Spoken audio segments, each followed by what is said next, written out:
विद्यार्थी मित्रांनो नमस्कार. सर्वांचं स्वागत आपल्या या यूट्यूब चॅनलमध्ये.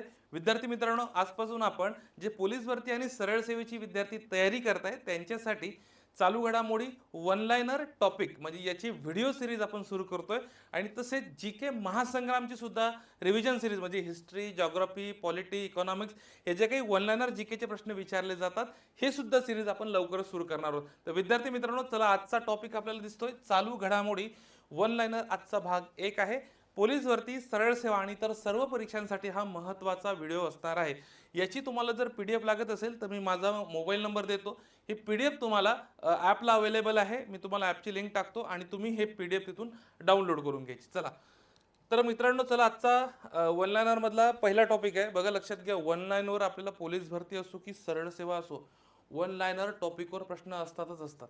आणि आता महत्त्वाचा पहिला एक वन लाइनरचा टॉपिक दिसतो. भारताचे 52वे सरन्यायाधीश म्हणून भूषण गवई यांनी मे 2025 मध्ये शपथ घेतली. जेव्हाही भारताचे सरन्यायाधीश कोणी निवडून येतात, नियुक्त केले जातात, त्यांची नियुक्ती होते, तेव्हा त्यावर 100% प्रश्न असतो. एक तर काय विचारलं जाईल, त्यांनी शपथ कधी घेतली किंवा कोणता क्रमांक आहे त्यांचा. तर लक्षात घ्या, भूषण गवई भारताचे 52वे सरन्यायाधीश आहे, लक्षात असू द्या. कितवे? 52वे सरन्यायाधीश आहे, लक्षात असू द्या. मग न्यायमूर्ती गवई सरन्यायाधीश पदावर विराजमान होणारे दुसरे दलित व्यक्ती ठरलेले. म्हणजे इथं सुद्धा तुमचा प्रश्न तयार होऊ शकतो, इथे सुद्धा तुमचा प्रश्न तयार होऊ शकतो. ते विचारतील, न्यायमूर्ती भूषण गवई हे सरन्यायाधीश होणारे कितवे दलित व्यक्ती आहे? तर दुसरे, लक्षात असू द्या. त्यानंतर त्यांनी मे 2025 मध्ये शपथ घेतली, हे सुद्धा तुम्हाला लक्षात असणं गरजेचं आहे. आणि ते 52वे सरन्यायाधीश आहे, हे सुद्धा लक्षात घ्या. ओके, आता बघा, आपल्याला बघायचं त्यानंतर भारताचे पहिले सरन्यायाधीश. मग आता हा स्टॅटिकचा पार्ट झाला.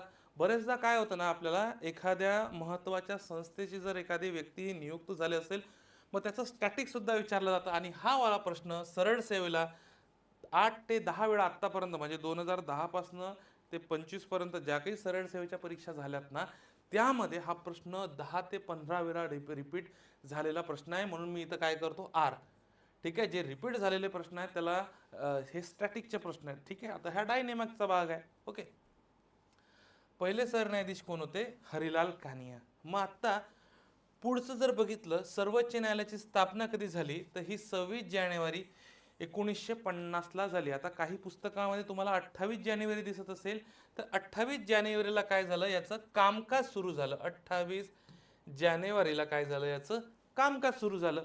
28 जानेवारीला कामकाज सुरू झालं, स्थापना 26 जानेवारी 1950 ला झाली. मग आता भारताचे सरन्यायाधीश नियुक्तची जी कलम कोणती आहे, कोणत्या कलमांतर्गत? मग आता स्टॅटिकचा पार्ट झाला. म्हणजे तुम्हाला बघा, प्रत्येक स्टेटमेंटला तुम्हाला प्रत्येक एक एक प्रश्न आयोग विचारला जाऊ शकतो. ते विचारतील संविधानामध्ये किंवा राज्यघटनेमध्ये कोणत्या कलमानुसार भारताच्या सरन्यायाधीशांची नियुक्तीची तरतूद देण्यात आलेली, असा प्रश्न विचारला तर ही कलम 124 ची उपकलम 2 तुम्हाला माहित असणं गरजेचं आहे. आता आपण टॉपिक बघत होतो सरन्यायाधीश भूषण गवई यांचा. प्रश्न विचारताना अशा स्वरूपाचे प्रश्न विचारले जातील. त्यानंतरचा पुन्हा वन लाइनर बघा, सर्वोच्च न्यायालयाची राज्यघटनेत भाग 5 मध्ये तरतूद आहे. आपल्या याच्यामध्ये जे काही भाग आहे राज्यघटनेमध्ये, तर सर्वोच्च न्यायालयाची तरतूद जी आहे ही भाग 5 मध्ये. हा सुद्धा रिपीटेड प्रश्न आहे, खूपदा रिपीट झालेला आहे. मग सरन्यायाधीशांना शपथ कोण देते? तर लक्षात असू द्या, राष्ट्रपती सरन्यायाधीशांना शपथ देते. तर त्याच्यानंतरचा पॉईंट जर आपण बघितला, सुप्रीम कोर्टामध्ये सध्या न्यायाधीशांची संख्या सरन्यायाधीशासह 34 आहे. म्हणजे सुप्रीम कोर्ट जे आपलं सर्वोच्च न्यायालय, याच्यामध्ये सर्व टोटल 34 न्यायाधीश आहे. त्याच्यामध्ये 33 न्यायाधीश प्लस एक सरन्यायाधीश, टोटल किती आहे, तर 34 न्यायाधीश आहे सरन्यायाधीशासह.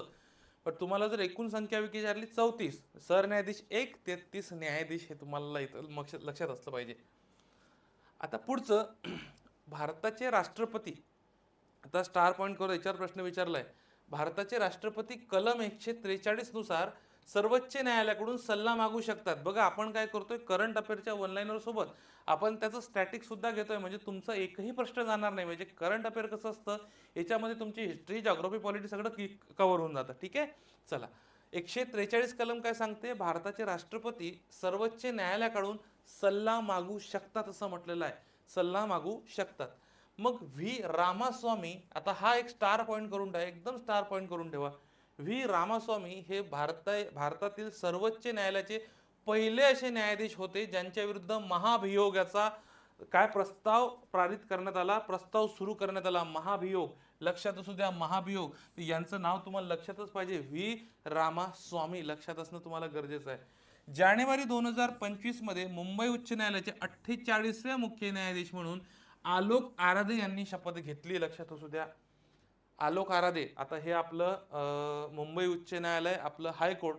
पहिले आपण सुप्रीम कोर्ट बघितलं, आता आपण हायकोर्ट बघतोय. बघा लक्षात घ्या, 48 हा क्रमांक माहित पाहिजे. इथं तुम्हाला प्रश्न विचारला जाऊ शकतो, क्वेश्चन तुमचा इथं बनेल. 48वे मुख्य न्यायाधीश म्हणून कोणी शपथ घेतली? आलोक आराधे. इथेही तुमचा प्रश्न बनला. म्हणजे मी काय करतो, तुम्हाला नेमकं कुठं प्रश्न बनणार आहे, म्हणजे विद्यार्थ्यांचा प्रॉब्लेम काय, वाचन भरपूर करतात पण नेमका एक प्रश्न कुठं विचारणार नाही हे कळत नाही. काळजी करू नका, मी तुम्हाला सांगतो प्रत्येक टॉपिकला, प्रत्येक जो ऑनलाईन आहेत कुठे आयोग प्रश्न विचारला जाऊ शकतो हे तुम्हाला मी सांगतो. मग आता बरेचदा तुम्हाला असे प्रश्न विचारतील की जे आता 48वें मुख्य न्यायाधीश आहे आलोक आराधे, ठीक आहे. तर आलोक आराधेंनी कोणत्या उच्च न्यायालयात काम केलं तर लक्षात असू द्या, मध्य प्रदेश उच्च न्यायालय, जम्मू काश्मीर उच्च न्यायालय, कर्नाटक उच्च न्यायालयात न्यायाधीश म्हणून त्यांनी काय केलेलं आहे, आलोक आराधे यांनी काम केलेलं आहे. म्हणजे मध्य प्रदेश, जम्मू काश्मीर आणि कर्नाटक 4 ऑप्शन मध्ये येतील किंवा यापैकी कुठल्या न्यायालयामध्ये त्यांनी काम केलेलं नाही असं सुद्धा तुम्हाला प्रश्न विचारला जाऊ शकतो. मग आता बघा, न्यायमूर्ती आलोक आराधे यांनी तेलंगणा उच्च न्यायालयात मुख्य न्यायाधीश म्हणून काम केलेलं आहे.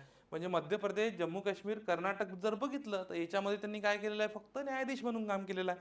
आणि तेलंगणा उच्च न्यायालयामध्ये फक्त मुख्य न्यायाधीश म्हणून त्यांनी काम केलेलं आहे, तुम्हाला लक्षात असणं गरजेचं आहे.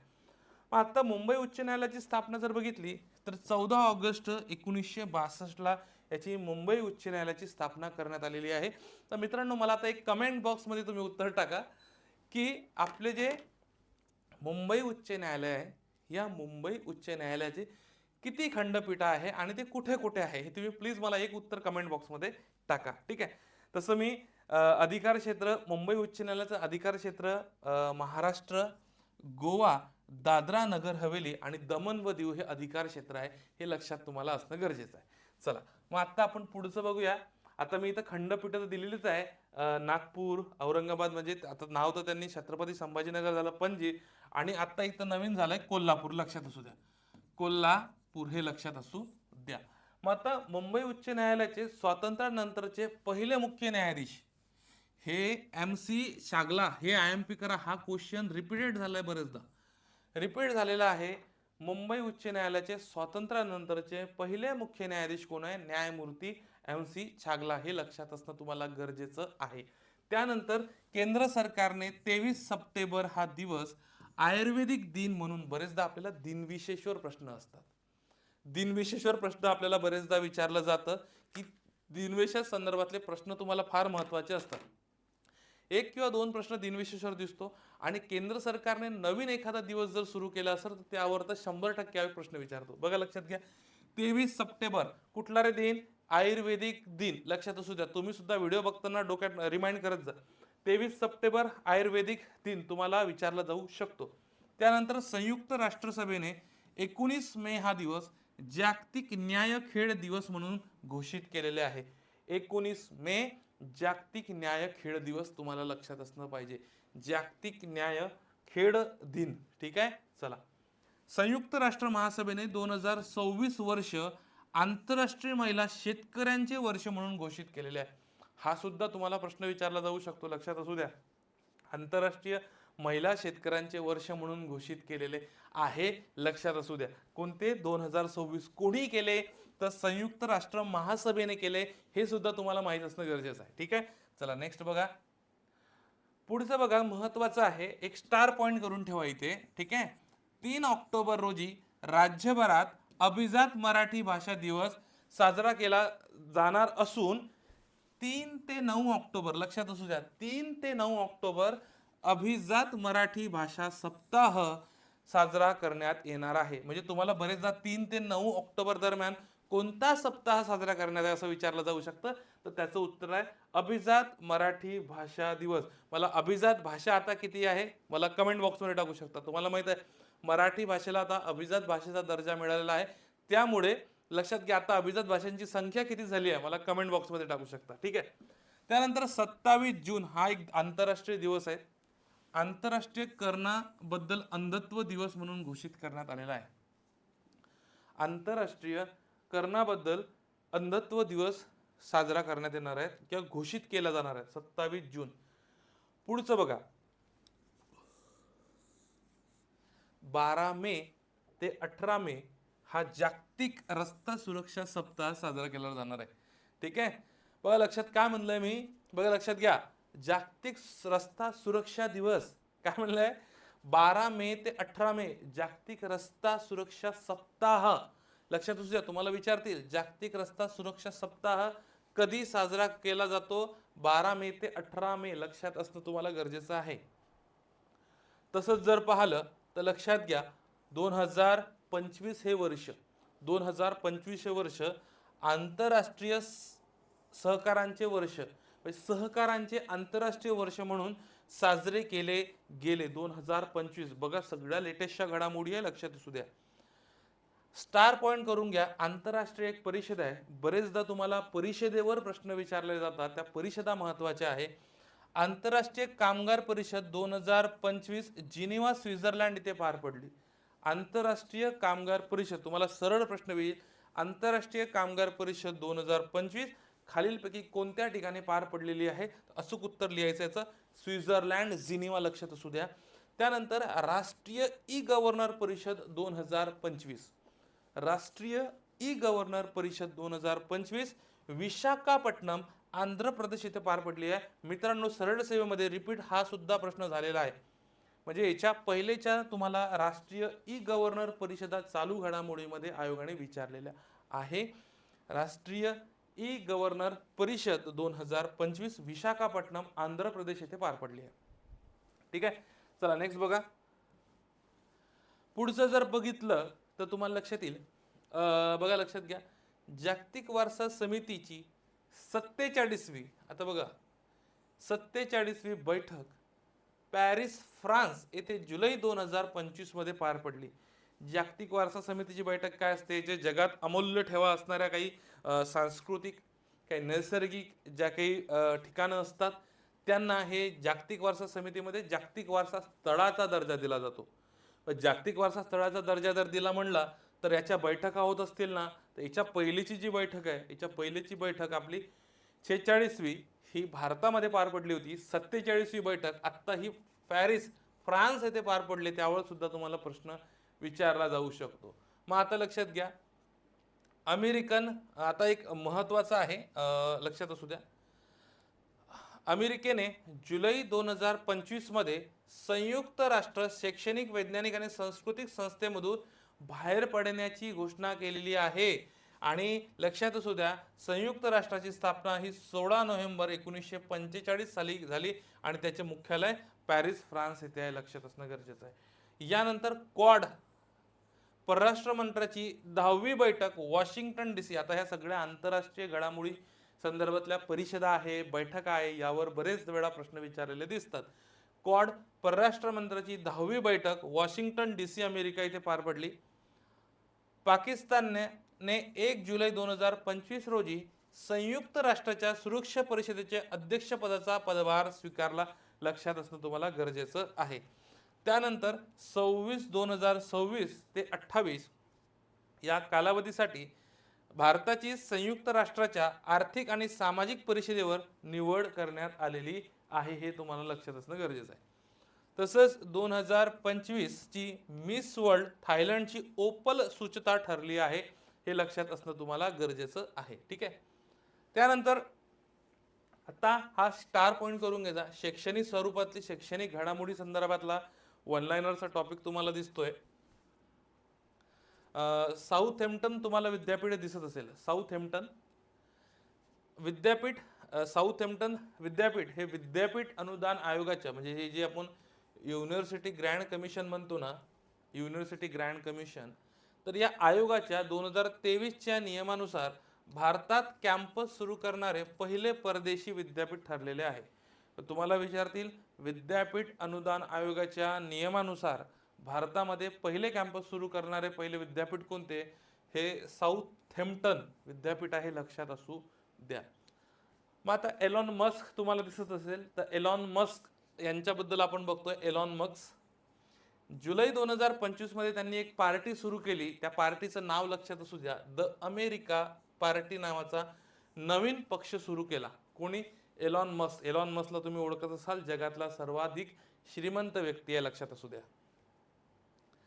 त्यानंतर बघा, लक्षात असू द्या, एक केरळमधील अलापुझा येथील अर्थकुल पोलीस स्टेशनला इंटरनॅशनल म्हणजे ISO प्रमाणपत्र मिळालेलं आहे, हे लक्षात असू द्या, एक स्टार पॉईंट करून ठेवजा. त्यानंतर बेंगळुरू शहर विद्यापीठाला माजी पंतप्रधान जे होते मनमोहन सिंग, माजी पंतप्रधान मनमोहन सिंग यांचं मागे एक 7-8 महिन्या अगोदर निधन झालं. तर माजी पंतप्रधान मनमोहन सिंग यांचं नाव देण्यात आलेलं आहे. म्हणजे तुम्हाला बरेचदा एखाद्या शहराला, एखाद्या विद्यापीठाला, एखाद्या रेल्वे स्टेशनला कोणाचं नाव जर देण्यात आलं असेल तर त्यावर 100% काय करतो आयोग प्रश्न विचारतो. तर बेंगळुरू शहराला बेंगळुरू शहर विद्यापीठाला माजी पंतप्रधान मनमोहन सिंग यांचं नाव देण्यात आलेलं आहे.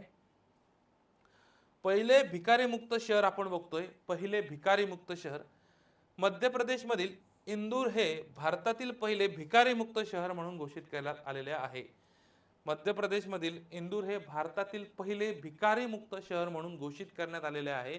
त्यामुळे इथं तुम्हाला जेव्हा भारतातलं पहिलं, जगातलं पहिलं, महाराष्ट्रातलं पहिलं अशा जर घटना असेल ना, तुम्हाला 100% सांगतो तिथे आयोग काय करतो, प्रश्न विचारतो.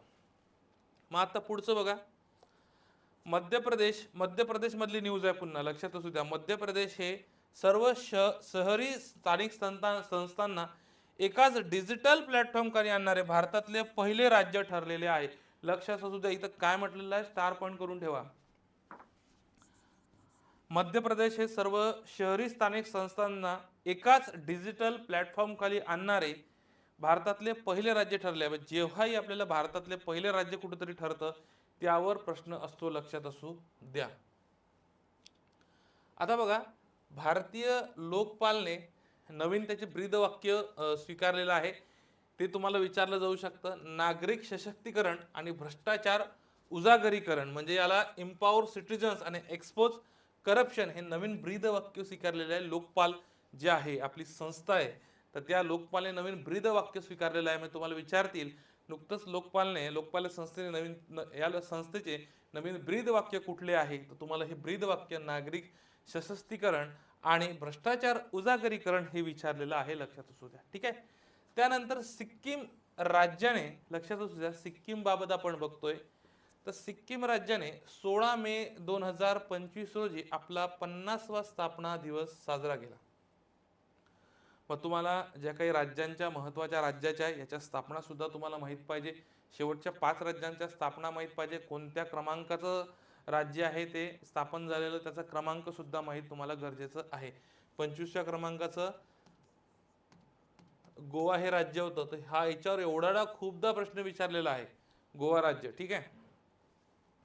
त्यानंतर बघा, सिक्कीम हे 16 मे 1975 रोजी 36व्या घटना दुरुस्तीद्वारे भारताचे 22वे राज्य बनले. म्हणजे सिक्कीम हे 22वे राज्य होते, लक्षात असणं तुम्हाला गरजेचं आहे. आणि महत्वाच्या राज्यांच्या तुम्हाला स्थापना सुद्धा माहीतच पाहिजे. ठीक आहे. आता बघा, मध्य प्रदेश मधली न्यूज आहे, पुन्हा मध्य प्रदेश मधली न्यूज आहे. लक्षात बघा काय म्हणते, तर पंचायत अनुसूचित क्षेत्रांमध्ये विस्तार कायदा 1996, ज्याला आपण म्हणतो पेसा, लागू करण्यात देशात अव्वल राज्य ठरलेलं आहे. कुठलं? मध्य प्रदेश. लक्षात असू द्या, मध्य प्रदेश मधलं न्यूज आहे, लक्षात असू द्या. भारतातील अव्वल राज्य ठरलेलं आहे म्हणजे मध्य प्रदेश. पुढचं बघा, दिल्ली विधानसभा ही पूर्णपणे सौर ऊर्जेवर चालणारी भारतातली पहिली विधानसभा बनणार आहे, लक्षात असू द्या.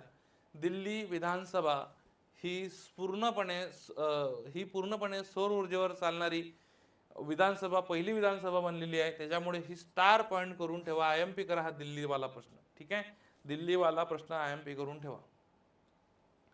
1 जुलै 2025 रोजी भारतातील सर्वात मोठी व्यावसायिक बँक असलेल्या स्टेट बँक ऑफ इंडियाला 70 वर्ष पूर्ण झाले. हिची स्थापना 1955 ला करण्यात आली आहे. SBI, state bank of India. ठीक आहे, स्टेट बँक ऑफ इंडिया, आणि याचं मुख्यालय कुठे आहे, तर मुंबईला आहे, लक्षात असू द्या. मग आता पुढचा तुम्हाला प्रश्न दिसतोय किंवा प्रश्न म्हटल्यापेक्षा पहिलं वन लाईनर तुम्हाला दिसतंय. या वन लाईनर मध्ये मित्रांनो बघा, लक्षात घ्या, तुम्हाला 2-3 गोष्टी लक्षात येईल. भारताच्या उद्योग आणि अंतर्गत व्यापार संवर्धन विभागाच्या आकडेवारीनुसार 2024-25 मध्ये देशात आलेल्या थेट परकीय गुंतवणुकीमध्ये महाराष्ट्र पहिल्या क्रमांकावर आहे. थेट फॉरेन डायरेक्ट इन्व्हेस्टमेंट FDI मध्ये महाराष्ट्र पहिल्या क्रमांकावर आहे. तुम्हाला लक्षात असणं गरजेचं आहे. नेक्स्ट बघा, आर्थिक वर्ष 2024-25 मध्ये GST संकलनात महाराष्ट्र प्रथम स्थानावर आहे आणि 101वी घटना दुरुस्ती GST goods and service tax बद्दल 101वी घटना दुरुस्ती आहे. याच्यावर आयोगाने खूपदा प्रश्न विचारलेले आहे, महत्वाचा आहे, IMP करून ठेवा. ठीक आहे. देशातले पहिले गोल्ड मेल्टिंग ATM, आता हे IMP करा बाबा, देशातलं पहिलं म्हटलं तर बघा काय म्हणते. देशातलं पहिलं गोल्ड मेल्टिंग ATM जर पाहिलं तर हैदराबादच्या गोल्ड सिक्का या कंपनीने मे 2025 मध्ये AI वर चालणाऱ्या देशातील पहिल्या गोल्ड मेल्टिंग ATMचे अनावरण केले. तुम्हाला भारतातलं पहिलं गोल्ड ATM हैदराबादमध्ये सुरू करण्यात आलं होतं, याच्यावर प्रश्न आहे. किंवा रेल्वेमध्ये आता एक ATM सुरू करण्यात आलं आहे, पंचवटी नावाची एक्सप्रेस आहे, पंचवटी एक्सप्रेस. या पंचवटी एक्सप्रेसमध्ये पहिलं रेल्वेमधलं ATM सुरू करण्यात आलं. हे मुंबई ते मनमाड दरम्यान धावते. हे तर पहिलं धान्य ATM जर विचारलं तर हे ओडिसामध्ये सुरू करण्यात आलं, लक्षात असू द्या. ठीक आहे, चला. सोनाली मिश्रा IMP करून ठेवा. यांची रेल्वे संरक्षण दलाच्या RPF पहिल्या महिला महासंचालक म्हणून नियुक्ती करण्यात आलेली आहे, लक्षात असू द्या. ठीक आहे, सोनाली मिश्रा यांची रेल्वे संरक्षण दलाच्या RPF पहिल्या महिला महासंचालक. इथे तुम्हाला महिलांवर संदर्भात आहे, पहिली महिला आहे, त्यामुळे प्रश्न इथे विचारला जाऊ शकतो. सुब्रमण्यम 20 जून 2025 रोजी पेन्शन फंड नियामक आणि विकास प्राधिकरणाचे अध्यक्ष म्हणून यांची नियुक्ती करण्यात आली, शिवसुब्रमण्यम. ठीक आहे. त्यानंतर पुढचं बघा, 20 जानेवारी 2025 रोजी महाराष्ट्र राज्य निवडणूक आयुक्तपदी दिनेश वाघमारे यांची नियुक्ती करण्यात आली. ठीक आहे. आणि दिनेश वाघमारे हे महाराष्ट्राचे 7वे निवडणूक आयुक्त आहे. कितवे? 7वे निवडणूक आयुक्त आहे दिनेश वाघमारे. मग आता महाराष्ट्र निवडणूक आयोगाची स्थापना ही 26 एप्रिल 1994 ला करण्यात आलेली आहे. DN चौधरी हे महाराष्ट्राचे पहिले राज्य निवडणूक आयुक्त होते, लक्षात असू द्या. DN चौधरी हे पहिले राज्य निवडणूक आयुक्त होते, लक्षात असू द्या. त्यानंतर नीला सत्यनारायण महाराष्ट्राच्या पहिल्या महिला राज्य निवडणूक आयुक्त होत्या, लक्षात असू द्या. हा पॉइंट तुम्हाला महत्वाचा आहे, गरजेचा आहे, लक्षात असणं तुम्हाला माहिती पाहिजे. ठीक आहे. मग आता बघा, पुढचा जर टॉपिक तुम्ही बघितला, तुम्हाला असं लक्षात येईल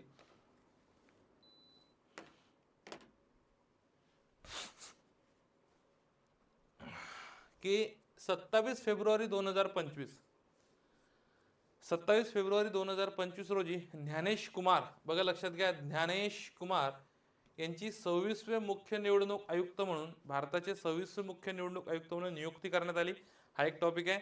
आणि ज्ञानेश कुमार हे 1988 बॅचचे IAS अधिकारी आहेत, लक्षात घ्या. त्यांचं शिक्षण आहे कानपूरमधून सिव्हिल इंजिनिअरिंगमध्ये BTech झालेलं आहे. मग राज्यघटनेमध्ये किंवा संविधानामध्ये निवडणूक आयोगाची कलम ही 324 आहे. याच्यावर प्रश्न विचारला, हा स्टॅटिकचा प्रश्न आहे, लक्षात असू द्या. हा स्टॅटिकचा प्रश्न आहे, हा न बदलणार आहे. ठीक आहे. पुढचं बघितलं, देवेंद्र फडणवीस यांनी 5 डिसेंबर 2024 रोजी महाराष्ट्राचे 31वे मुख्यमंत्री म्हणून यांनी काय घेतली, तर शपथ घेतली, लक्षात असू द्या. महाराष्ट्राचे 31वे मुख्यमंत्री म्हणून. मग देवेंद्र फडणवीस यांनी 2024 मध्ये तिसऱ्यांदा मुख्यमंत्री पदाची काय घेतली, शपथ घेतली. तिसऱ्यांदा मुख्यमंत्री पदाची शपथ घेतली, लक्षात असू द्या. पुढचं बघा, फडणवीस हे नागपूरचे 2 वेळा महापौर राहिलेले असून वयाच्या 27व्या वर्षी सर्वात तरुण महापौर राहिलेत. म्हणजे देवेंद्र फडणवीस बाबत जर विचारलं तर हे माहिती असणं गरजेचं आहे. 1999 मध्ये देवेंद्र फडणवीस हे प्रथमच विधानसभा सदस्य बनले, लक्षात असलं पाहिजे. आता ह्या 2 गोष्टी स्टार पॉइंट करून ठेवा यांच्याबद्दल, मुख्यमंत्री आणि उपमुख्यमंत्री. बघा, मुख्यमंत्री नंतर मुख्यमंत्री पदानंतर उपमुख्यमंत्री होणारे फडणवीस हे पहिले नेते ठरले आहे. आणि उपमुख्यमंत्री पदानंतर मुख्यमंत्री होणारे ते पहिलेच नेते ठरलेले आहे. हे लक्षात असणं तुम्हाला गरजेचं आहे. स्टार पॉईंट करून ठेवा. ठीक आहे, चला. दिल्ली विधानसभा जर बघितलं, दिल्ली विधानसभा निवडणूक जर बघितली, तर भारतीय जनता पक्षाला 70 पैकी 48 जागा मिळालेल्या आहे. जे दिल्ली विधानसभा निवडणूक झाली, 27 वर्षानंतर इथं बीजेपीचं सरकार आलेलं आहे. ठीक आहे, रेखा गुप्ता मुख्यमंत्री बनलेला आहे. आणि आम आदमी पक्षाला 22 जागा मिळाल्या, लक्षात असू द्या. ठीक आहे, 70 पैकी 22 जागा आम आदमी पक्षाला मिळाल्या. मग 27 वर्षानंतर भाजपाचं सरकार दिल्लीमध्ये पुन्हा सत्तेत झालं. दिल्लीच्या नवीन मुख्यमंत्री म्हणून रेखा गुप्ता यांनी, लक्षात घ्या, 20 फेब्रुवारी 2025 रोजी रामलीला मैदानावर शपथ घेतली. रेखा गुप्ता या प्रथमच आमदार म्हणून निवडून आलेल्या आहेत, लक्षात असू द्या. आणि त्यांचा मतदारसंघ जर तुम्हाला विचारला तर शालिमार बार हा लक्षात असलं पाहिजे. माजी मुख्यमंत्री अरविंद केजरीवाल जे होते यांचा पराभव भाजपाच्या परवेश सिंग यांनी केला, लक्षात असू द्या. आणि दिल्ली विधानसभा निवडणूक 2025 मध्ये एकूण 5 महिला आमदार निवडून आल्या, लक्षात असू द्या. हे तुम्हाला माहित असणं गरजेचं आहे. यावर प्रश्न विचारला जाऊ शकतो. बरेचदा आपल्याला सरळ सेवेमध्ये ज्या काही इतर राज्यांच्या विधानसभा झालेल्या आहेत त्यावर सुद्धा प्रश्न विचारलेला जातो. ठीक आहे, चला नेक्स्ट बघा. रेखा गुप्ता दिल्लीच्या 4थ्या महिला मुख्यमंत्री बनलेल्या आहेत, लक्षात असू द्या. रेखा गुप्ता दिल्लीच्या 4थ्या महिला मुख्यमंत्री बनलेल्या आहेत. यापूर्वी सुषमा स्वराज, शीला दीक्षित आणि अतिशी मार्लेना या महिला मुख्यमंत्री राहिलेल्या आहेत. तसंच दिल्लीच्या पहिल्या महिला मुख्यमंत्री कोण होत्या? सुषमा स्वराज, लक्षात पाहिजे तुम्हाला. दिल्लीच्या सर्वात तरुण मुख्यमंत्री राहिल्या आहेत अतिशी मार्लेना. सर्वाधिक काळ दिल्लीच्या मुख्यमंत्री राहिलेल्या शीला दीक्षित, तुम्हाला लक्षात असणं गरजेचं आहे. शीला दीक्षित हे तुम्हाला नाव माहीत असणं गरजेचं आहे. त्यानंतर बघा, लक्षात घ्या, 9 डिसेंबर 2024 रोजी राहुल नार्वेकर, हे दिसतंय तुम्हाला, राहुल नार्वेकर यांची महाराष्ट्र विधानसभा अध्यक्षपदी निवड करण्यात आली. राहुल नार्वेकर हे निवड होणारे महाराष्ट्राचे 16वे विधानसभा अध्यक्ष ठरलेले आहे, लक्षात असू द्या. विधानसभेच्या अध्यक्षपदी सलग दुसऱ्यांदा निवड होणारे ते दुसरे अध्यक्ष ठरलेले आहे. राहुल नार्वेकर यांच्याबद्दल बघतोय. आणि 15वी महाराष्ट्र विधानसभा निवडणूक 20 नोव्हेंबर 2024 रोजी पार पडली. महाराष्ट्र विधानसभा सदस्य संख्या जर बघितली तर हे 288 आहे, लक्षात असू द्या. ठीक आहे, मग आता 15व्या विधानसभा निवडणुकीत भारतीय जनता पक्षाने 132 जागा जिंकल्या आणि मतांची टक्केवारी पाहिली तर हे 26.77 आहे, लक्षात असू द्या. दुसऱ्या स्थानावर शिवसेना शिंदेगड 57 जागा मिळवल्या. आणि या 15व्या विधानसभा निवडणुकीमध्ये जर विचार केला, सर्वात जास्त मताने निवडून आलेले उमेदवार पाहिले तर काशीराम पावरा, लक्षात असू द्या, काशीराम पावरा. आणि 15व्या विधानसभा निवडणुकीमध्ये सर्वात कमी मताने निवडून आलेले उमेदवार पाहिले तर हे मुफ्ती मोहम्मद होत्या, लक्षात असणं तुम्हाला गरजेचं आहे. नोव्हेंबर 2024 मध्ये अमेरिकेचे राष्ट्राध्यक्ष पद निवडणूक पार पडली. त्याच्यामध्ये डोनाल्ड ट्रम्प हे निवडून आले, लक्षात असू द्या. आणि अमेरिकेची दर 4 वर्षांनी राष्ट्राध्यक्ष पदाची निवडणूक होते. जसं भारतामध्ये जर विचार केला ना, तर भारतामध्ये साधारणतः, एक लक्षात घ्या, आपल्याकडे एक साधारणतः 5 वर्षांनी निवडणूक होते राष्ट्रपतीची. अमेरिकेमध्ये हे 4 वर्षांनी होते. अमेरिकेची जी संसद आहे या संसदेला काँग्रेस असं म्हटलं जातं. ठीक आहे, चला. अमेरिकेमध्ये फक्त एका व्यक्तीला 2 वेळाच राष्ट्रपती बनता येते, हे एक महत्वाचं आहे. ठीक आहे. अमेरिकेच्या इतिहासात अध्यक्षपदी निवड होणारे डोनाल्ड ट्रम्प सर्वात वयोवृद्ध व्यक्ती ठरलेले आहेत. डोनाल्ड ट्रम्प सर्वात वयोवृद्ध व्यक्ती ठरलेले आहे. डोनाल्ड ट्रम्प हे अमेरिकेचे, मित्रांनो लक्षात घ्या, डोनाल्ड ट्रम्प बाबत आपण बघतोय,